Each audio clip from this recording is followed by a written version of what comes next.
2025లో జాతీయ చలనచిత్ర అవార్డులో ఉత్తమ ఫీచర్ ఫిల్మ్ గా నిలిచిన చిత్రం ఏది అని మనకి ఇక్కడ అడిగాం. Option 1 Jawan, option 2 Attam, option 3 12th fail, option 4 Kantara.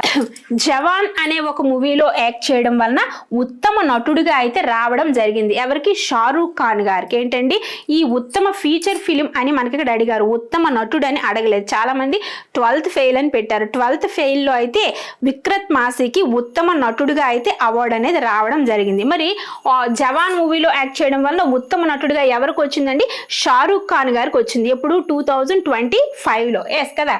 మరి option B is correct answer. Attam అనే ఒక మూవీకి అయితే 2025లో ఉత్తమ ఫీచర్ ఫిల్మ్ గా అయితే ఈ అవార్డు అనేది రావడం జరిగింది. అంటే ఉత్తర ఫీచర్ ఫిల్మ్ గా అయితే ఈ అవార్డు అనేది నిలిచింది. మరి 12th ఫెయిల్ లో అయితే ఎవరికి వచ్చింది? విక్రత్ మాసీకి అయితే ఉత్తమ నటుడుగా అయితే రావడం జరిగింది.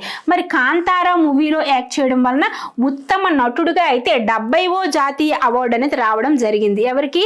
రిషబ్ శెట్టి గారికి. ఎవరికండి? రిషబ్ శెట్టి గారికి అయితే 70వ జాతీయ అవార్డు అనేది రావడం జరిగింది ఉత్తమ నటుడుగా. ఏ మూవీలో యాక్ట్ చేయడం వలన? కాంతారా అనే ఒక మూవీలో యాక్ట్ చేయడం వలన.